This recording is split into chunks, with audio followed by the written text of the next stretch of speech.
Yeah, I believe it's time. Welcome to Around the Product Development, which is our weekly series where we deep dive into the world of digital product creation and all in just 25 minutes. Here we explore every stage from ideation to conversion and monetization, providing you with actionable insights and practical knowledge. Each week, we bring you fresh perspectives from industry experts, giving you the opportunity to learn directly from their hands-on experience.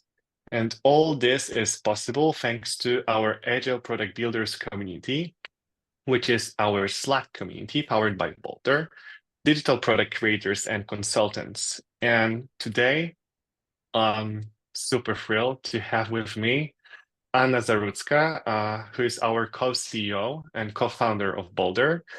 Anna has been instrumental, I must say, in building a company and shaping the innovative digital products across various industries.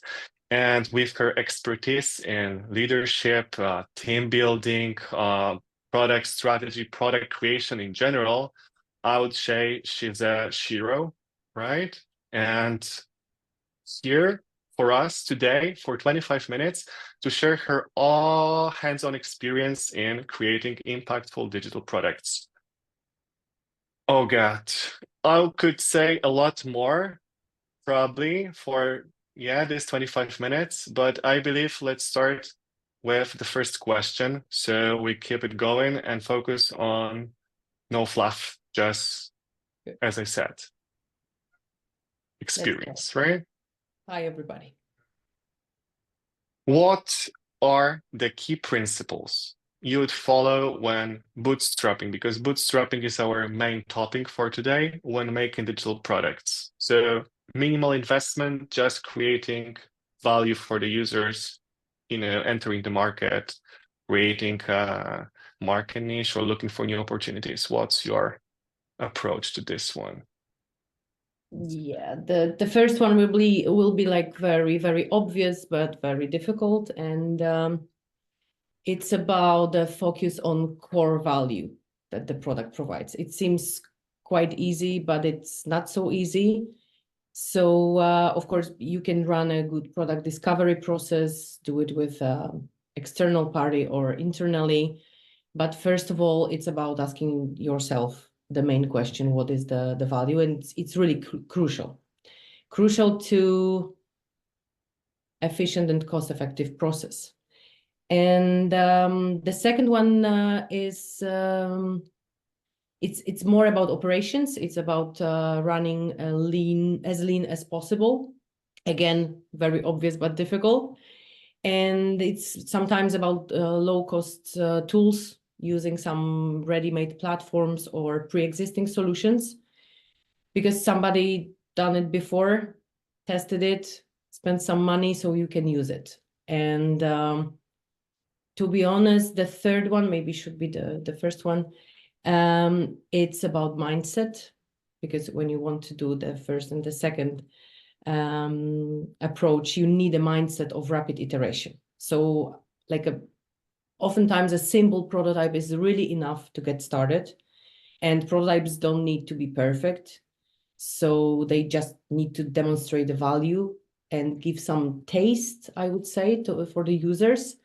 And of course, it secures you to get early feedback. So I would say maybe early feedback is the fourth one. Not to spend too much. I think that's it. Oh, all right. Yeah, this is a thought I heard that whenever the PM or owner, the product owner, whatever, is not ashamed with the prototype, that it means that they spend too much time, too much effort building, right? So I believe this is one of the tips, that just go to the world with whatever you have, test whatever you have as fast as possible, because the world's changing all the time. Yeah. And talking about the world, could you share maybe some real world examples when this, rapid hypothesis testing, looking for this first problem and then some assumptions how to solve the problem for the end users, significantly impacted the product development success? Yeah, of course, we we know a lot, like very common example, it's like Buffer or Dropbox or Zappos. My favorite one is Zappos, because right now we know it like as a part of Amazon, very huge store.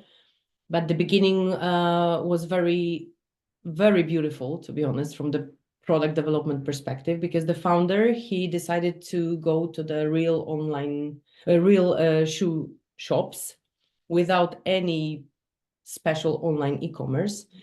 And the hypothesis was that people will purchase shoes online without needing to try them on in person. It was really disruptive that days. So he went to the local shoe stores and he took pictures of the shoes and just posted them online. So when customer ordered a pair, he would go back to the store, purchase these shoes and ship them directly to the customer. And there was no huge inventory or logistics, any investment on that. So this is the example of a prototype with some other tools there than, for example, online solutions. The second one I can share, it's the thing from our own work. We worked some years ago with Polko. It's a US-based civic engagement platform.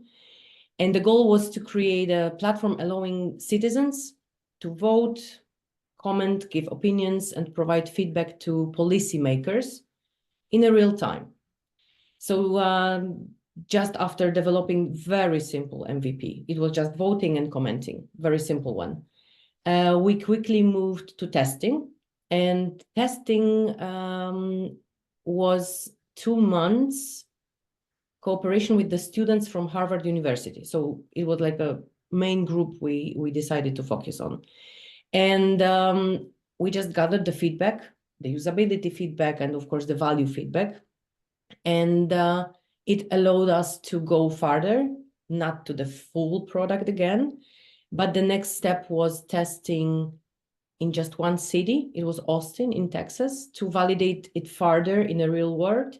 And then the next city and the next one, because each city gave us a little bit different user feedback. So we gathered from these 3 cities and then we built the product. So it was quite a long process, but still very cost effective. Yeah, I can imagine.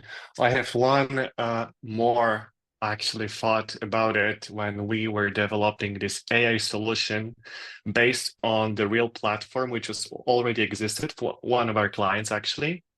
And there was like an idea to test if we can mitigate everything, what's on the platform into WhatsApp chat and provide the users with totally different natural language input, right? So first of all, what we did was not, looking for AI opportunities, LLM models, how to do it, but we actually created a WhatsApp account and started to map how the users react and how they want to interact with such a solution. Do they need to have all the features from the platform, or they just need some of them? They need to check something, or create an action. So yeah, super nice. And from my perspective, as a, let's say, aerospace background, I would say sky is not even the limit here in terms of, testing hypothesis, looking for some out of the box solutions, how to do it.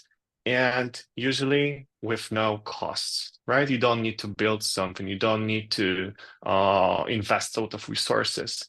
And this follows me to another question, which is how to balance it. Because sometimes maybe you want to invest some money, even with limited budget, but how to balance the speed and quality in terms of the budgets whenever you need to bootstrap.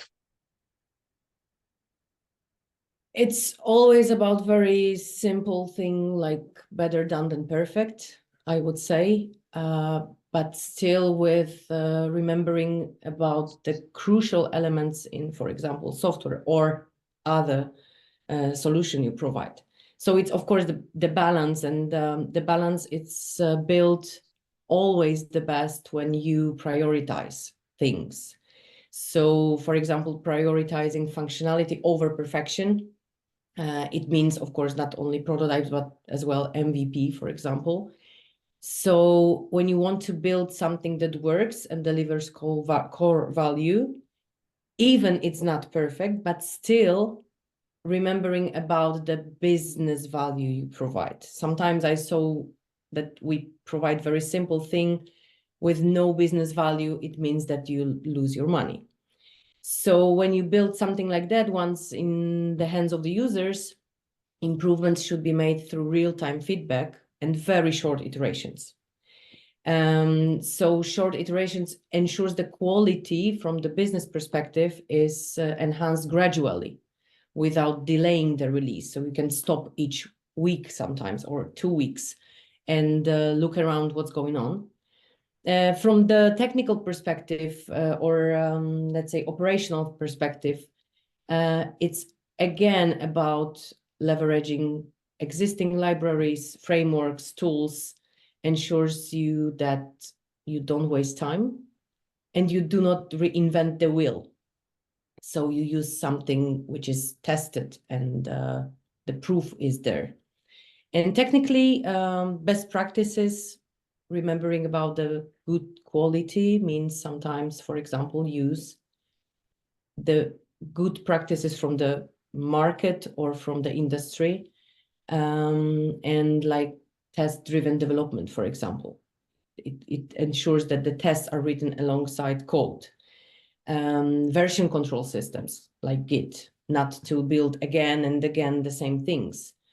Like code reviews, pair programming. There is many technical, let's say, approaches, tools, or frameworks, ensuring the code quality, which is sometimes really crucial to build on and to scale again. And from your experience, you mentioned a lot of areas that can go wrong, right? Yes, as always. Yeah, but it's a learning curve as well. Yeah. So like better fail faster than later. But what are the common pitfalls, sorry, that companies actually face when trying to bootstrap? And maybe you already have some from your experience, some companies you cooperated with, so we can maybe share some lessons learned how to avoid them. Yes, and I can just wrap it up, and I'm taking it from the experience not only with starting startups or very like beginnings of the business. Sometimes we build prototypes for the huge companies which want to, for example, iterate or to build something new and innovate. So I would say that the problems are everywhere almost the same. And it's not connected with the human behind. It's quite common thing we have as a people everywhere. So the first one, very common, is overcomplicating the product or the idea and trying to include too many features upfront because we are so sure that everything is needed. It's difficult, but it's really important to stay focused on the core functionality or core innovation you want to build. Even you scale the product and you build small prototype, it's really crucial. What do you want to test and what do you want to offer? And this risk is connected with the second one. It's about understanding the power of the feedback. Sometimes it's really difficult to get to the end user, and companies often launch without gathering enough user input. But the focus on early and consistent user engagement helps avoid some kind of traps, for example, of overestimating our ideas, for example. The next one would be misallocation of resources. And I'm not saying that it's always difficult because somebody's dreaming about something, but it's about resources like branding or marketing. I see it a lot. Companies can fail. Exactly. Yeah, trap of like investing too much in the branding and marketing before establishing product market fit. And to be honest, sometimes the really basic logo, it's enough at the beginning. I know that marketing agencies, they say different things, but from the software development company perspective, it's really enough when you have good product. If you have a poor idea or not enough idea or the value, sometimes the logo can help you. But during the bootstrapping phase, the focus should remain on getting the profitability and not, premature scaling or overinvestment. So wrapping it up, maybe sometimes it's about becoming too emotionally attached to the product because we really believe in our brand. We treat it as a baby. Sometimes even the idea is a baby, and this can lead to sticking to original issues or features far longer than necessary, for example. Because of course, I'm not saying that the idea is not needed or the brilliant mind behind it's not needed. It's needed, but it's about staying objective, listening to users, and being willing to pivot sometimes. Yeah, definitely. But as you said, we love our ideas, right? That's how it goes. But the earlier you learn to actually test it with the real world, the better for you, and you're gonna save a lot of money. I remember like I was starting my first company, it was like exactly what you said about the logotype and the let's say visual identity, right? I need to be perfect from the very beginning. And then I'll focus on sales, I'll focus on the product itself. And yeah. It, you can actually exactly invest a lot of money in this area, and then you actually don't have any more for building or scaling the product. Yeah. And maybe one thing I would like to add to your opinion about the pitfalls. Sometimes scaling too early could be very destructive as well. And this is actually another question I have for you. The approach for scaling, when you know when to start scaling a product after its initial, let's say, bootstrap success, but still you want to keep investments lean, efficient. You want to act as light as possible. Do you have any experience on? Yes, and for me, scaling in general, it's data-driven time. So if you are data-driven and you have data-driven focus on features, for example, that brings the most value, you can really prioritize sustainable growth. Otherwise, this is the next trap of scaling as hell. Everything around is needed and everybody is waiting for everything. So again, it will be the same approach, I would say, but in a different phase. Priorities. Yeah, it's like reinvesting profits, like incremental expansion, this kind of things. And in this phase, the idea I really love, it's outsourcing no essential tasks. For example, like, you have to keep the core team focused on critical areas. So a product doesn't need a complete code rewrite, for example, as it scales to thousands of users. Sometimes major system architecture or security updates come later and users demand growth. So definitely you need to know what is important right now. So you need to prioritize all the time. And what I would say, scaling is difficult because the balance, it's difficult to keep there. So for example, keeping the balance between new features with refactoring, you have to keep this balance all the time. And to do this, companies use modular development, for example, where the product is divided into independent modules. So you can focus on one, not disturbing the second one. Incremental refactoring, like improving parts of the code while building new features. So I would say that there are many well done and well prepared approaches to that. not to lose the focus on the core issues you have, because again, the same as at the beginning, too many things at the same time can kill scaling very much. And it's not even about doing it too fast, but it's about doing it not at the right moment. Mm-hmm. Yeah, yeah, I agree with you, absolutely. And you mentioned on the way tools, like we have already so many tools that can help us, like low code, no code solutions, do the mashups, like use third-party solutions to create your own and then pack it in some wrapper and sell it just to test your idea hypothesis. And then whenever you have this product market fit, then you invest a bit more. But I would love to focus on the role of AI and automation in general. How this trend using this kind of tools help companies bootstrap products more efficiently, effectively, faster, with, I know, less resources. What's your experience here?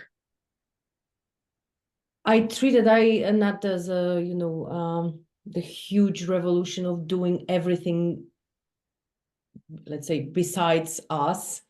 I treated AI as a personal assistant. So if you think like that, this assistant is ready to tackle like the heavy lifting while you can focus on the fun stuff, let's say. Mhm. So, for example, AI powered tools like automated code generators or no code platforms, as you said, let you whip up prototypes faster. AI sometimes becomes your ultimate customer service rep or your marketing guru. This is not, of course, your employee, but still it helps you to automate support or personalize some things in your product. And plus it takes care of everything what is boring, I would say, like testing and bug fixing. Of course, it's boring for me. Sorry for all people loving it. But from the, for example, bootstrapping phases at the beginning, it's really boring, but it's really needed. So automated tests or bug fixing, leaving you free to do what matters, like innovation, for example. What else? Repetitive tasks, for example, like Mhm. you can really think about AI as an assistant there. Even the tasks are connected with data-driven insights or checking things on the way, and it lets you make more, let's say, informed decisions or better decisions. I don't know, maybe you have some ideas more. What you said, this is something like I'm always trying to keep the perspective of the entrepreneur when you need to, be everybody, like change the hats or change roles instantly, right? Yeah. So whenever I have limited time within the day, using LLMs like ChatGPT, helping you, for example, plan your campaigns or marketing strategy or growth strategy, this helps a lot if you don't have, I don't know, a mentor or colleagues you can ask or a network, let's say, you work with, or you don't have a team at all at this stage of building your own business product.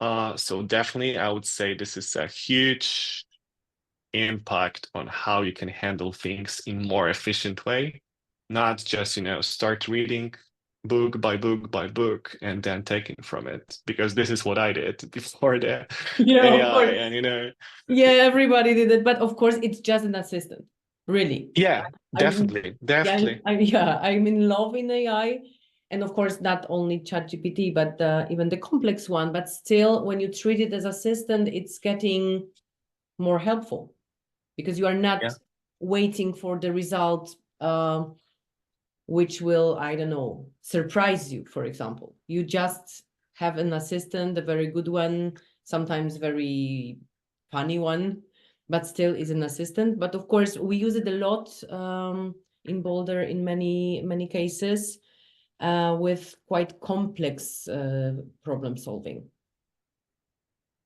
definitely, It's a help just to start, to reduce the first fraction, right? Whenever you need to start with some even complicated task, challenge, passes, whatever, it's huge from my perspective, impact in terms of the starting the process. Yeah. All right, I'm just looking at the watch and it's already 26 past. So thank you, Anna, for your time, for all the insights you shared today. And you, dear audience, if you are interested in joining Agile Product Builders community and still haven't, I don't know why, please do. It's our Slack community. And already I would love to invite you all for the next episode, which is the next Thursday, 4 p.m. So there is a bit of change from Monday to Thursdays. And in our next episode, we'll explore how diversity drives both product success and organizational culture. And this will be with Mariana Tinoco Rivera, who's the product manager at Bose currently, a former Google team member. So if you look for actionable insights on building such an inclusive teams, products in terms of diversity, do not miss the next episode. See you next time, and thank you. Thanks.